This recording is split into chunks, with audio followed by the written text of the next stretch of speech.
আপনার পরিচয় দিয়ে প্রশ্ন করুন। আমি মিজান চিটাগাং ইউনিভার্সিটি থেকে বলছি। জি বলুন। আমার প্রশ্ন হচ্ছে যে রাসূলুল্লাহ সাল্লাল্লাহু আলাইহি ওয়াসাল্লাম অনেক হাদিস পড়ছি, সেখানে আছে যে হচ্ছে আপনার লাইলাতুল কদর সম্পর্কে কোনো নির্দিষ্ট দিন ঠিক করা নাই। হ্যাঁ, তাহলে আমরা কেন 87 রমজান নির্দিষ্ট দিনকে ঠিক করে দিয়েছি? যেহেতু রাসূলুল্লাহ সাল্লাল্লাহু আলাইহি ওয়াসাল্লাম বলছে যে বেজর সংখ্যার রাতগুলোতে আমরা লাইলাতুল কদর পেয়ে থাকি। হ্যাঁ, ওটা নির্দিষ্ট করে দেয়নি, সকল বেজর সংখ্যার রাতে লাইলাতুল কদর খোঁজ করার জন্য বলছেন। তাহলে আমরা কেন 87 রমজানকে লাইলাতুল কদর ধরে নিই? তাহলে এটা কি আমাদের নিজস্ব তৈরি? ধন্যবাদ আপনাকে। আর হচ্ছে যে অনেকে টাকা দিয়ে চাকরি নেয়। হ্যাঁ, চাকরি নেওয়ার পরে সেখানে সে কোনো ঘুষ খায় না, সে ওই ওখান থেকে যা বেতন পায় সেই টাকা দিয়ে চলে।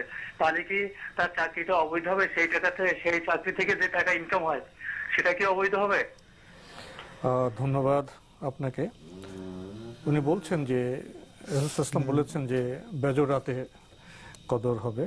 আমরা কি নিজে থেকে 27 তারিখ চিহ্নিত করলাম, না তার কোনো সূত্র বা দলিল আছে? না, বেজর রাতগুলোতেই রাসূলুল্লাহ সাল্লাল্লাহু আলাইহি ওয়াসাল্লাম লাইলাতুল কদরের কথা বলেছেন। আপনি যে কথা বলেছেন শুদ্ধ বলেছেন।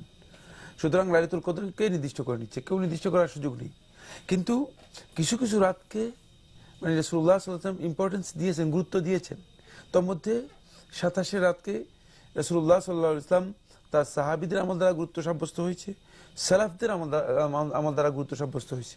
মানে সাহাবীদের পরবর্তী সময়, তাবেঈদের সময়, এমনকি আইমাতুল ইজতিহাদ মানে মুজতাহিদদের সময় পর্যন্ত এটাকে গুরুত্ব দেওয়া হয়েছে। এই জন্য কেউ যদি গুরুত্ব দিয়ে দিতে পারে, তবে নিশ্চিত নির্দিষ্ট করে এটাই লাইলাতুল কদর মানে সম্ভাবনা আছে, সম্ভাবনা এটাই লাইলাতুল কদর বলার কোনো সুযোগ নেই। ঠিকই বলেছেন আপনি, আপনার বক্তব্য ঠিক আছে। বরং এটি বেজর রাত, এর মধ্যে রাসূলুল্লাহ সাল্লাল্লাহু আলাইহি ওয়াসাল্লাম আমাদেরকে তালাশ করতে বলেছেন, এবং লাইলাতুল কদর বেজর রাতের মধ্যে এতে কোনো সন্দেহ নেই। কিন্তু গুরুত্ব দিতে অসুবিধা কোথায়? গুরুত্ব দেওয়া জায়েজ রয়েছে। 27 রাতকে গুরুত্ব দিতে পারেন, 29 রাতকে গুরুত্ব দিতে পারেন। এগুলো হাদিসের বক্তব্যের মাধ্যমে বা বিভিন্ন বর্ণনার মাধ্যমে অথবা সাহাবীদের আমলের মাধ্যমে সাব্যস্ত হয়েছে। বিশেষ করে ওমর ইবনে খাত্তাব রাদিয়াল্লাহু তাআলা থেকে সহিহ সনদে সাব্যস্ত হয়েছে। তিনি বলছেন, আমি কসম করে বলতে পারি যে 27 রাত হচ্ছে লাইলাতুল কদর। তাহলে আল্লাহ রাসূল সাল্লাল্লাহু আলাইহি ওয়াসাল্লামের সাহাবী ওমর ইবনে খাত্তাব রাদিয়াল্লাহু তাআলা সম্পর্কে আপনি কি মনে করবেন? তাই মানে এগুলো সাহাবীদের মানে রাসূল সাল্লাল্লাহু আলাইহি ওয়াসাল্লাম বক্তব্য থেকেই তারা কি করেছেন, আজ করেছেন। সুতরাং মানে এটি নির্দিষ্ট করার উদ্দেশ্য নয়, উদ্দেশ্য হচ্ছে এই রাতকে গুরুত্ব দেওয়া। জি।